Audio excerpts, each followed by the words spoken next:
Hi everybody, I'm Melinda Gallant, and I want to welcome you to a Cape Conversation. Can you guess where we are? Well, we are in the yard of Alfred Glover, the famous, fabulous, whimsical artist, and we're down here in Katamet. Great place. Anyway, come along and let's have a Cape Conversation.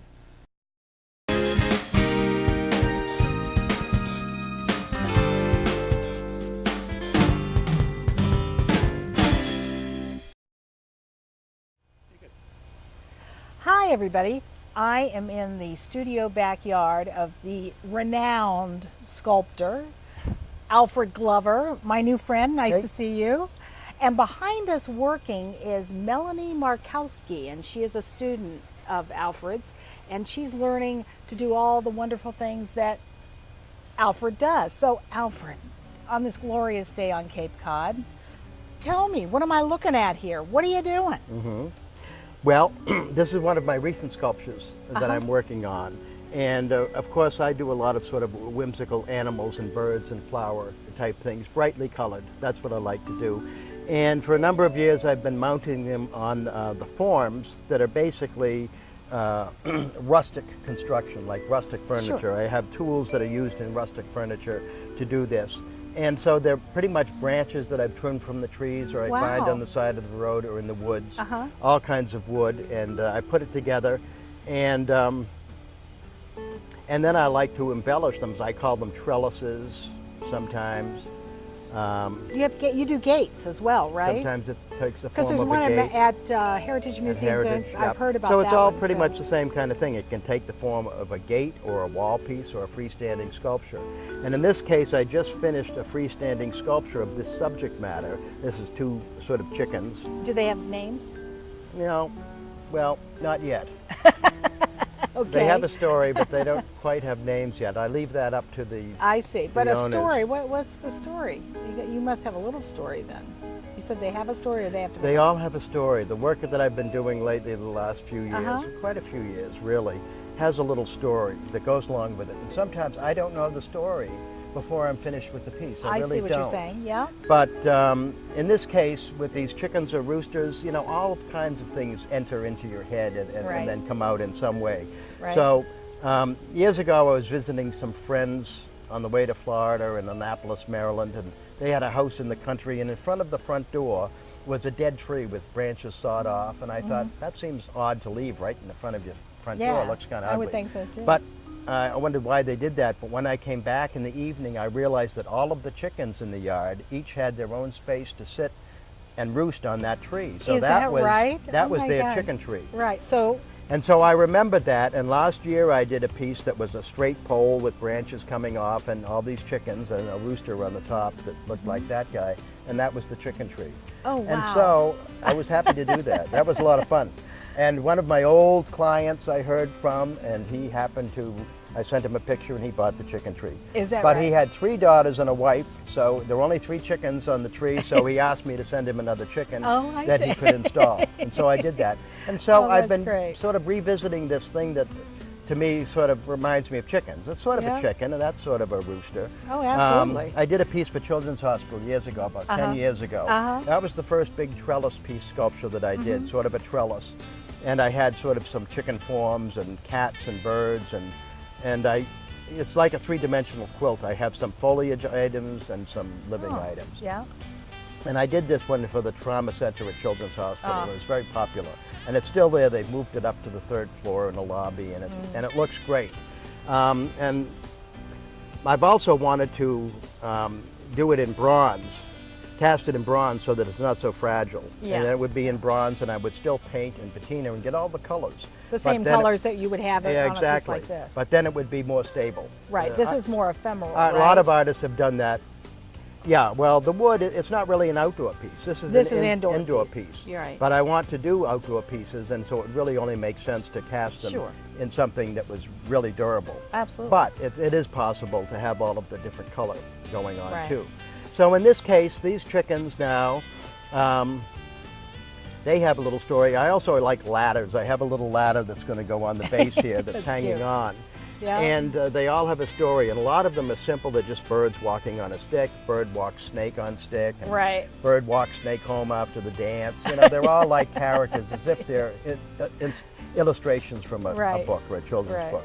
So this one, when the ladder is hanging there, will be called, they pull up the ladder when it gets dark.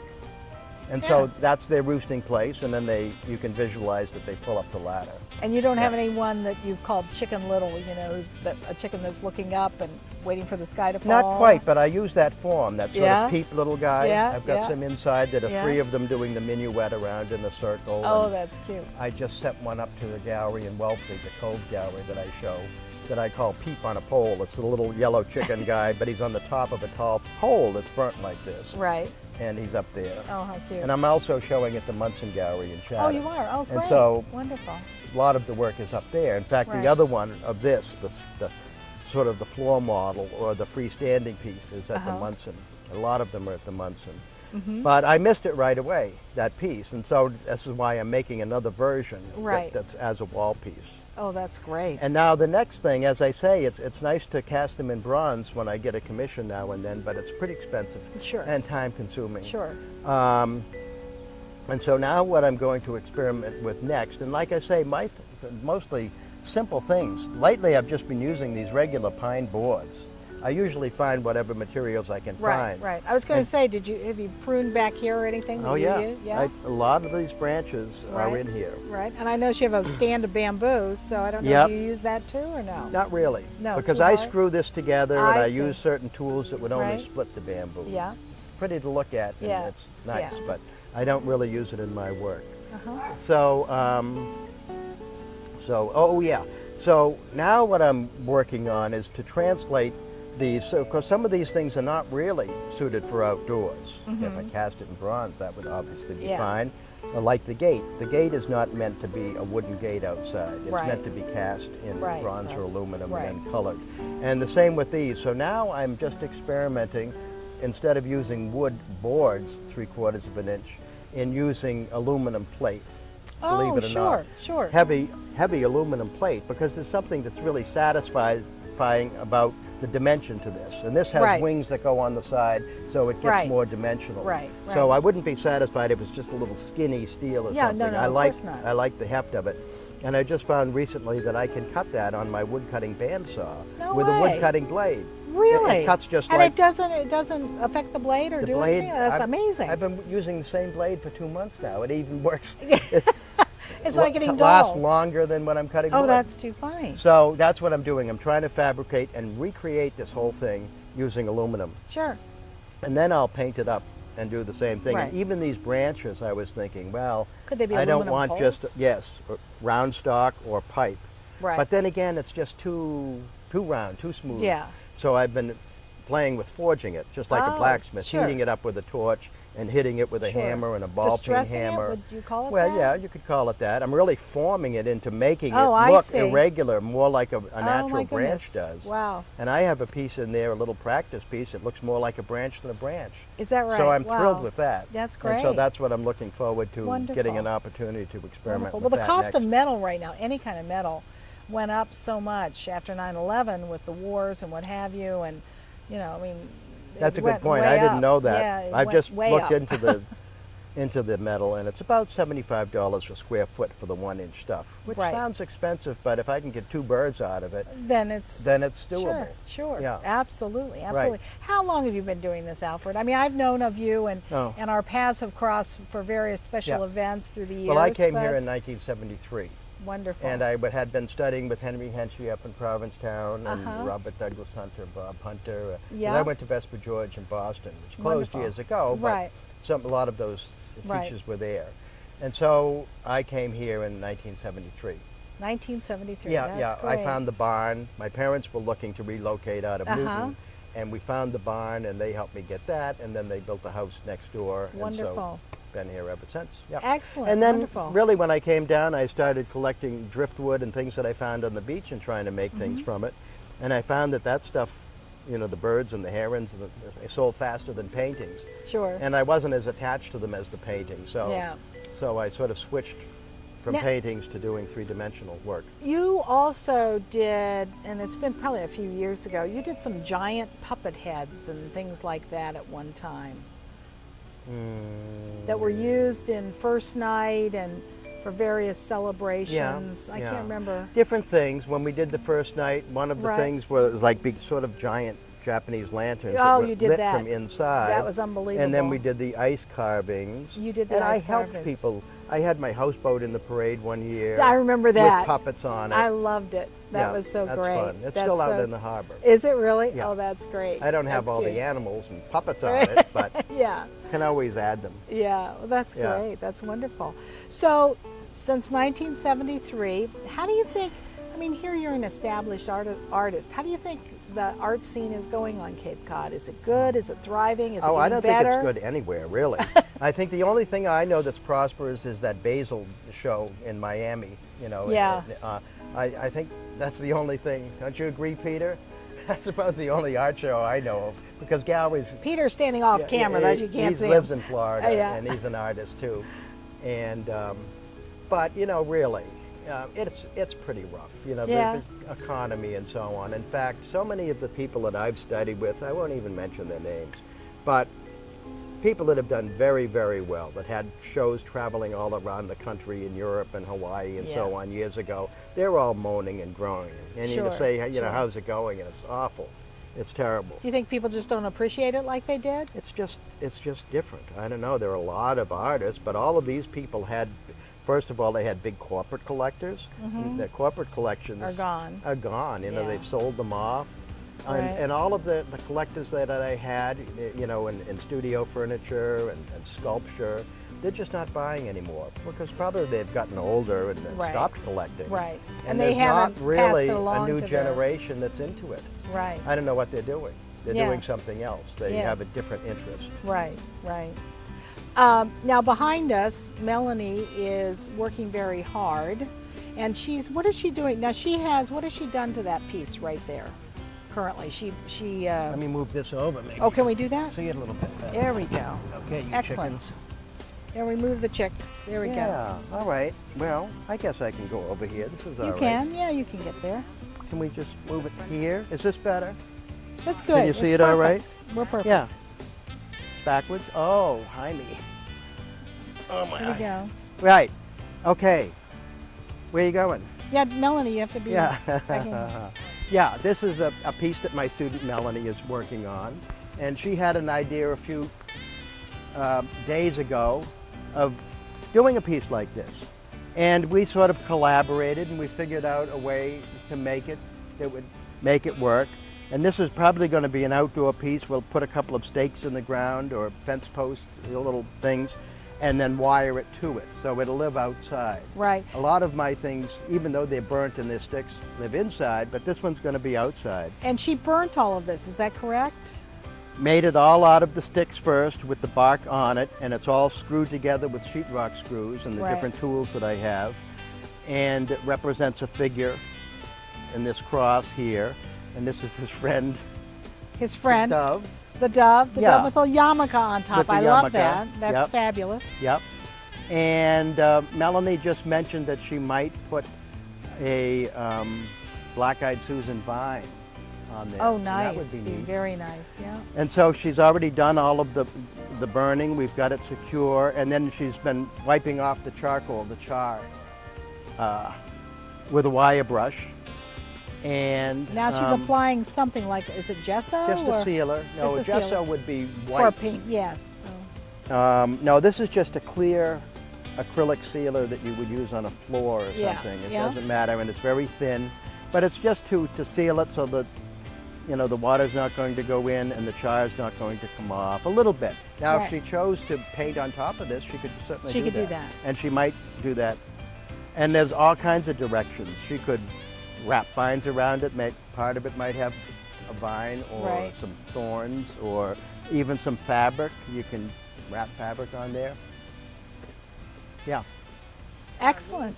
Don't forget our green leaves. Oh, and there are several leaves that are going on here. Right. Because again, it's part of the ending of one life and the starting of something else, sort of Nice. a new growth, Yes. Yep. which is the theme of a lot of my I was things. going to say. Old yeah. sticks that are decayed and falling apart, and then all of a sudden a few leaves grow, and a Right. few flowers grow, and then the animals are attracted to it, Excellent.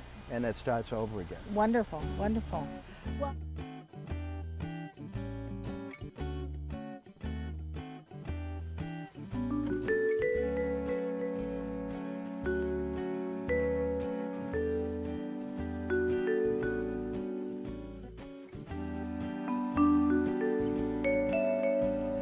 Well, we are now standing in your, I mean, first of all, the barn is just fabulous. And it's so interesting. Every nook and corner is filled with something you want to look at. And this is your working studio, is that correct? More or Here, less. I really work as much as I can outside. Is that right? You know, even in the winter, I try to work outside because a lot of it is pretty messy. Yeah. And then the basement of the house is where I keep my tools and so Right. on. And after I finish up the work, then I bring it over here. And so this Yeah. is more of a sitting area. Showroom. And yeah, right. it's a People come by to adorable see barn. work, and I keep it here before it goes to the gallery. Now, you were just saying this is a carriage house, part of a larger property, Yep. right? Yeah. The house next door was a hotel, right? Back in 1886. And Yep. has how many bedrooms? 22. 22, and it's Yeah. still there. That fascinates me. Yeah. And it's owned by the same family that has owned it since Yeah. day one, huh? Sure. The Alden family, is that it? Or that Yep. connections that? Yep, that's right. Great. Wonderful. Yeah. Okay, we're standing. You talk about whimsy. I don't know. Is this supposed to be the Olympic torch, or it kind of looks like the Olympic torch to me? I don't. And the Queen. Well, it is a torch. we could do this for the London Olympics. You see, like I said, a lot of times you finish a piece and then the story comes. Sure. And that's kind of the way it is. I mean, this is just really a silly piece. Yeah, I usually have apprentices every year through the Cape Museum, the Schools to Career partnership thing, where Right. you have a high school student and you mentor them and you have them do some projects. And this particular year, I forgot what we were doing, but I did this, and as an amusement. And it kind of, years ago I did a lot of lamps. I'd get these derelict old lamps and take them apart and then put new objects on it. Usually there's some around here that have books and records and teapots, and Yeah, I studied fun with Harry things. Anderson, who does this. Yeah. And so that was a lot of fun. So this was just a leftover lamp, and I thought, okay, it's sort of like in the days when maybe there's some catastrophe, we don't have electric anymore, Right. and we're reverting back and we're Right. trying to use what we have to get by. And so here's an old lamp that would have had an electric light bulb in it, but now it's being used as a torch. We're going back, Right. and using it as a gas light or a Right. torch. And so it's a gas light. Oh, that's And I cute. call it the green machine or whatever. It's an economically friendly lamp. There we go. And so here's There the we go. bird sitting on the nest. That's and great. the bird produces the gas, and then it goes through Through here, the- out the bottom. There's a gauge, and around Right. there, and through, and into this storage tank, which Right. is gas, and then I've Right. got an electric plug on Right, it. So right. it's just a kind of silly thing. I know. Just Well, totally- I'm telling you that. it's- I think London Olympics.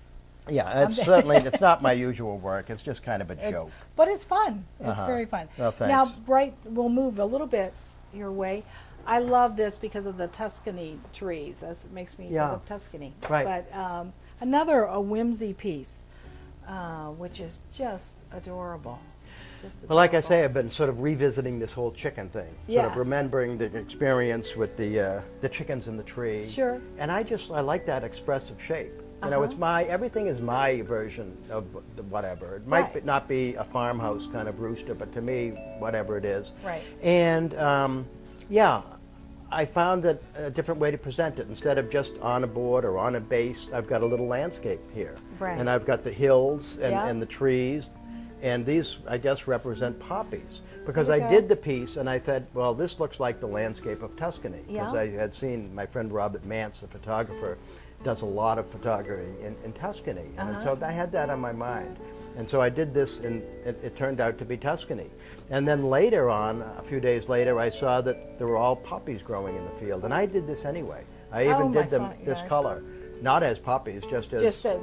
pieces of wood that I had cut off, and I liked it. Oh, that's great. So then I said, okay, that's what it is. It's the Tuscan chicken. Excellent. And then I redid the base. I didn't like the base it was on. I like ladders again, and so here I'm incorporating the ladder form in there. So And this was burnt as well, but I see you've That's right. you've done, then you've kind of put some paint on it. it's lightly just painted. gnarly old sticks that would have Right. had worms crawling around under the bark and all that. I Yeah. peel the bark off, and I've put it together the way you would make a rustic chair or something. Right. And I've drilled holes and I put screws Mm-hmm. and glue to put it together so it's very solid. And these are just little pegs that I put in the hole to decorate it a little bit Sure. and to cover up the screws. Sure. And that's right. And then I torch it. I've got a big torch and I catch it on fire.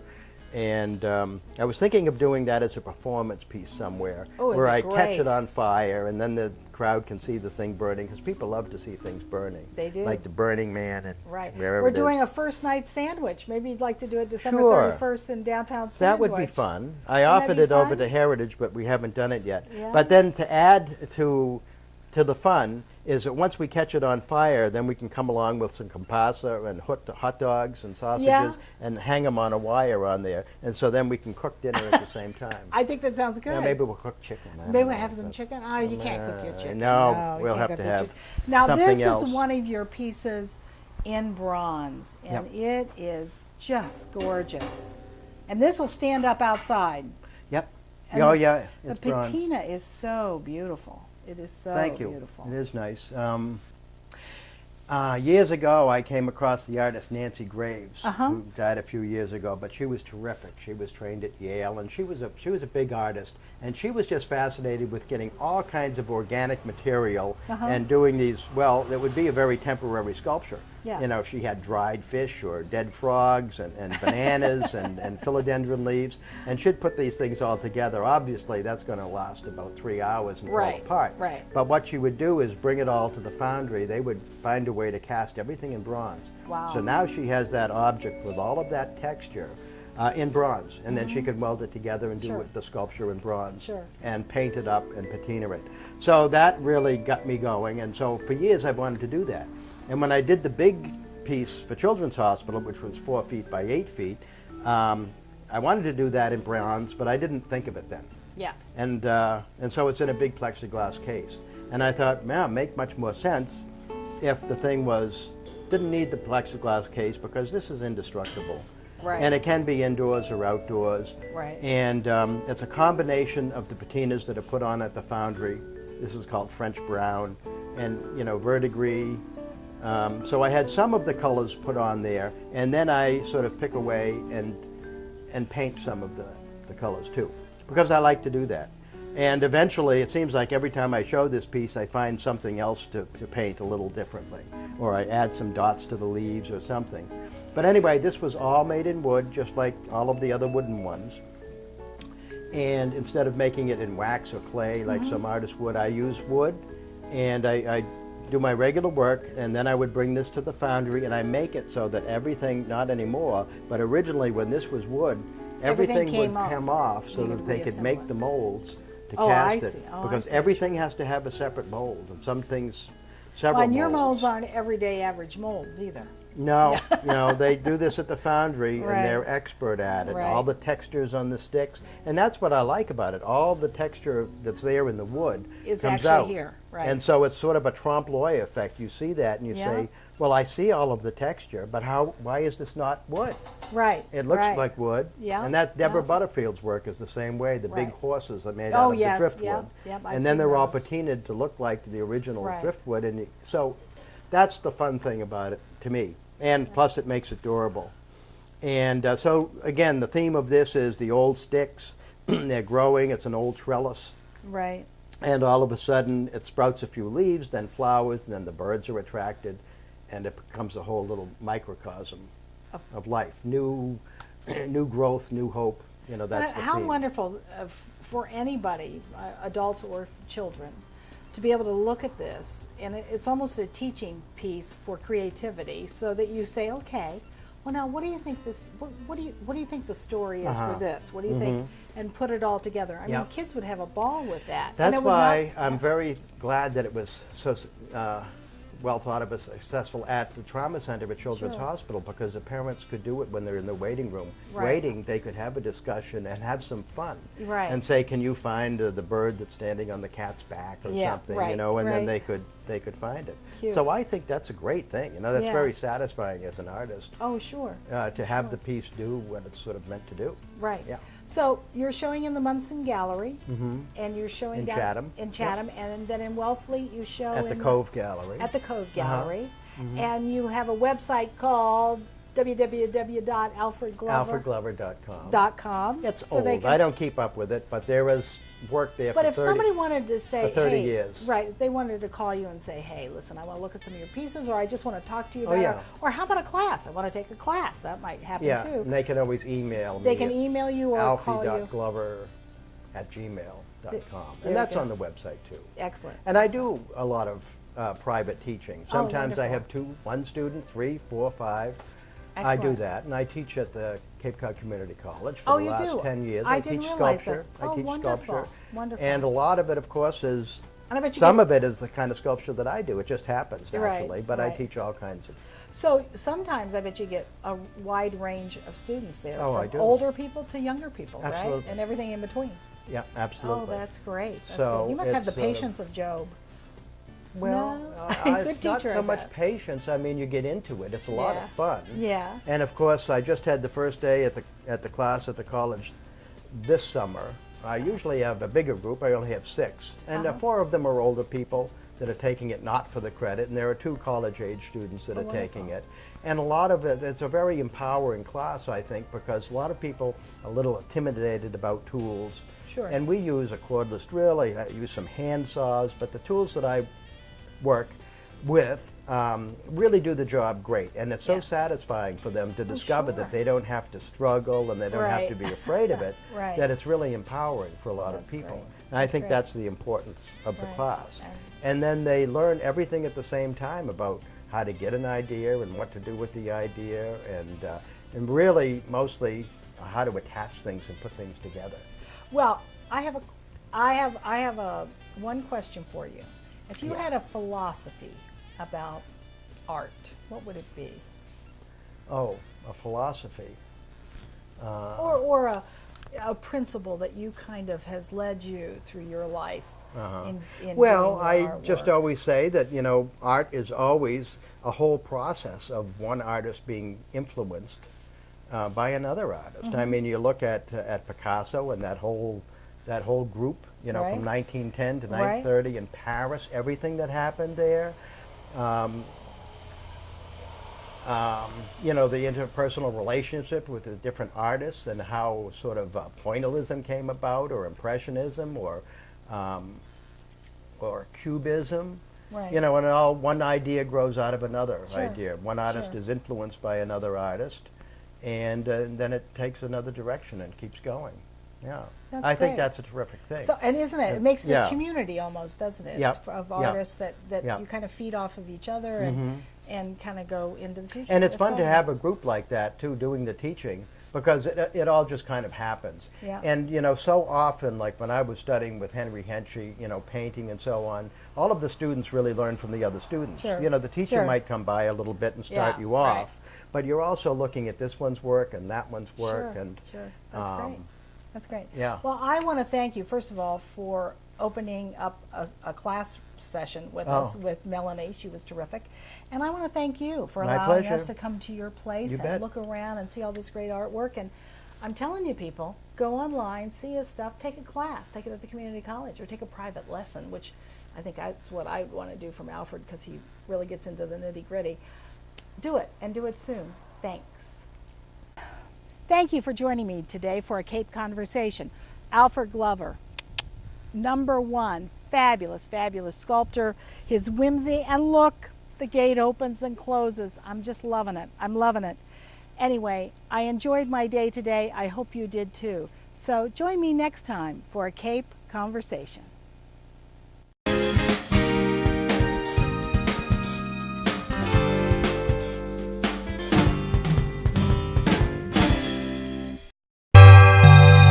Thank you.